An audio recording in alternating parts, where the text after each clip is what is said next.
Hello students, this is Christy Day, and I'm going to be giving you feedback on your metabolic syndrome case study. You've already read the description and hopefully thought about some of the questions. Sandra M., we know her as an 18-year-old female who is presenting to our clinic today because she hasn't had a period in 4 months and she's concerned about this. Her biggest concern is pregnancy.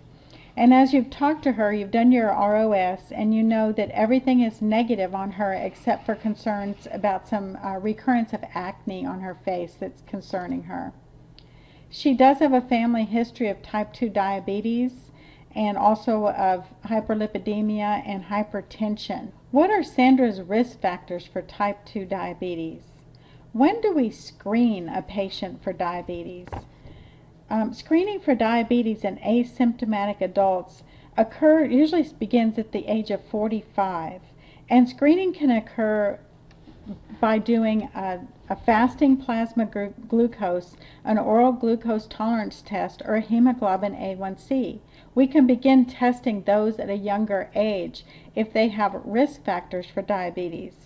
For example, if you look at box 201-5 in your Botaro book, we see that Sandra has one of these risk factors in that she has a family history of diabetes, and also her second risk factor is that she is of Hispanic heritage. What are Sandra's risk factors for metabolic syndrome? Recent research has shown a genetic component to metabolic syndrome, and it's associated with cardiovascular risk factors. There is a genetic predisposition for both obese and non-obese persons to develop metabolic syndrome when they have a family history of diabetes, hypertension, or obesity. The pathophysiology for metabolic syndrome is complex. Metabolic is defined as pertaining to metabolism. Fat metabolism plays an important role in metabolic syndrome. The fat cells in the abdomen are larger and demonstrate more insulin resistance than other fat cells. Abdominal fat cells are also more metabolically active. Fat lipolysis occurs at a higher rate, which releases these free fatty acids. The free fatty acids interfere with insulin clearance by the liver, leading to elevated levels of circulating insulin. Abdominal or visceral fat, or as we term it, abdominal obesity, has been identified as a leading cause of insulin resistance. What physical signs of metabolic syndrome would you expect to see in Sandra? Acanthosis nigricans is a hyperkeratotic condition with diffuse hyperpigmented velvety thickening of the skin, usually around the neck and axilla. The onset of acanthosis nigricans is usually slow, with mild darkening of the skin pigmentation so that it has kind of a dirty appearance.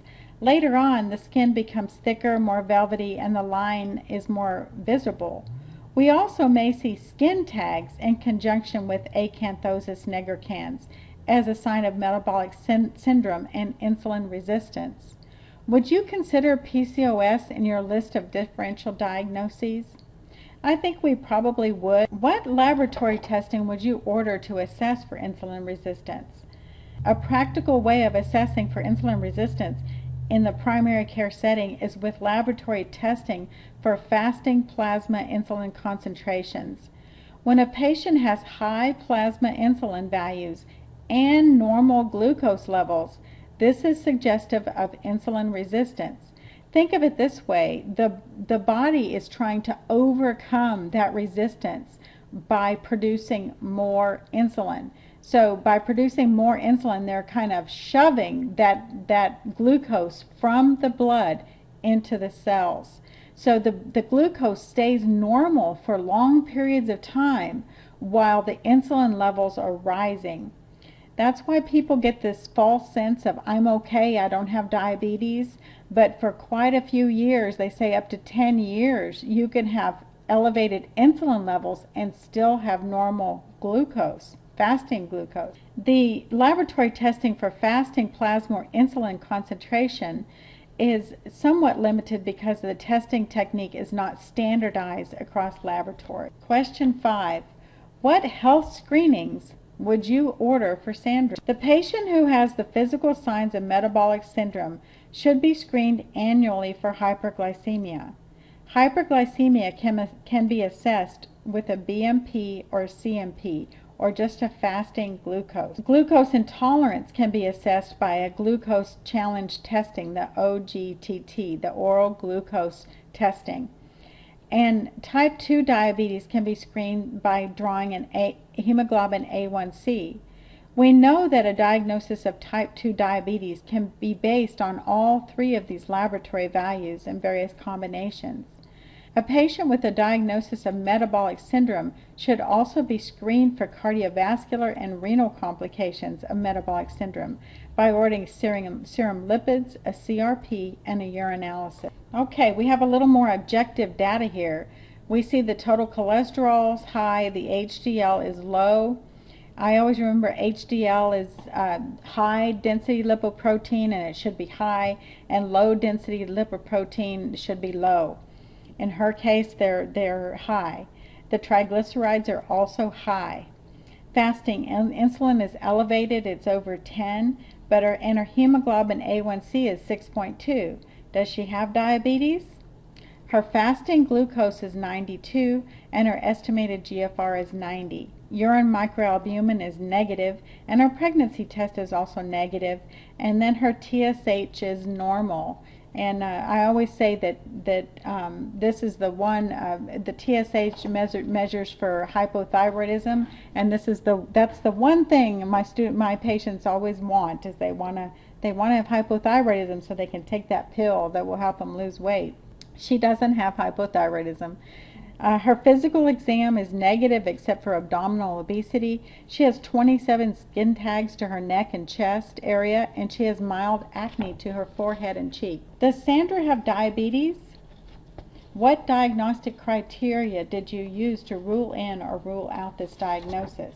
In a patient exhibiting significant symptoms of hyperglycemia, a random sugar of greater than 200 is diagnostic for diabetes. In an individual without symptoms, a second confirmation test is recommended.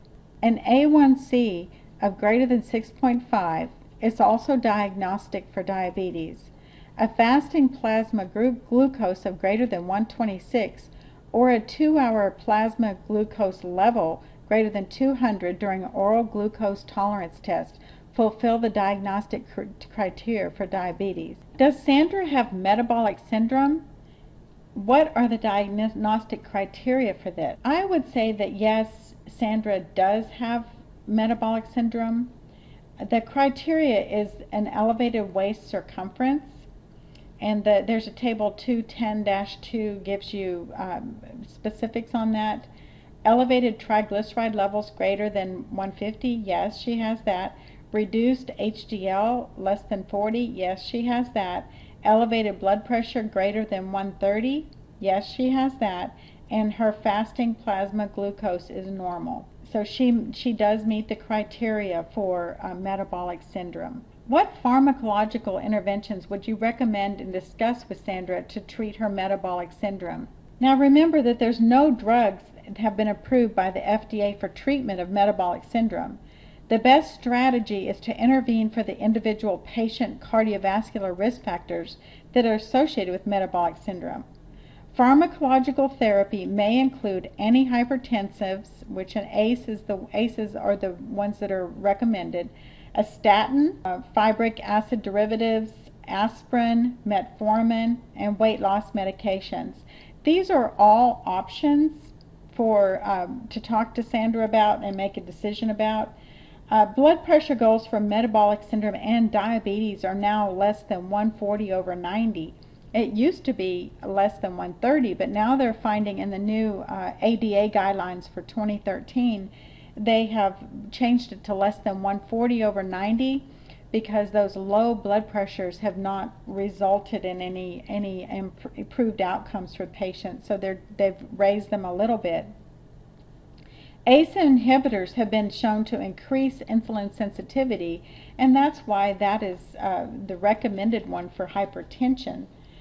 Daily use of aspirin is shown to be beneficial for reducing cardiovascular events, and because they reduce that prothrombotic, pro-inflammatory state found in people with metabolic syndrome. But for our patient Sandra, we need to consider that she is a female of childbearing age. Always consider the consequences of your patient taking medications during pregnancy. What if you send her out with an ACE and a statin and she gets pregnant before her follow-up?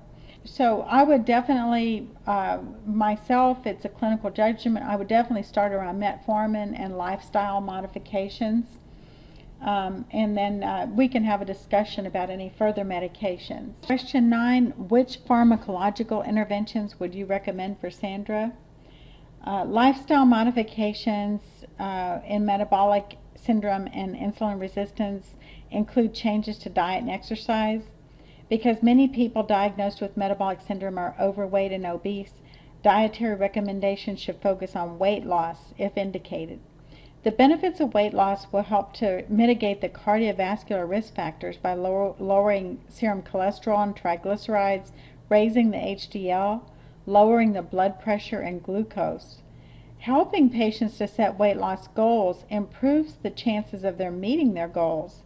Initial weight loss goals should be conservative with targets at 10% decrease within 6 months. Encourage foods that contain fiber to lower LDL, such as cereal grains, beans, legumes, things like that. Question 10. When is referral indicated? Refer to physician consultation when the hypertension and dyslipidemia is resistant to therapy. Referral for diet counseling can be helpful for weight loss. And consider a mental health referral or counseling for support, stress management, and behavioral modification methods. Referral to an exercise physiologist can help, or a trainer can help patients to develop a safe and effective exercise program. Even commercial weight loss programs are an option for social support, oversight, and accountability.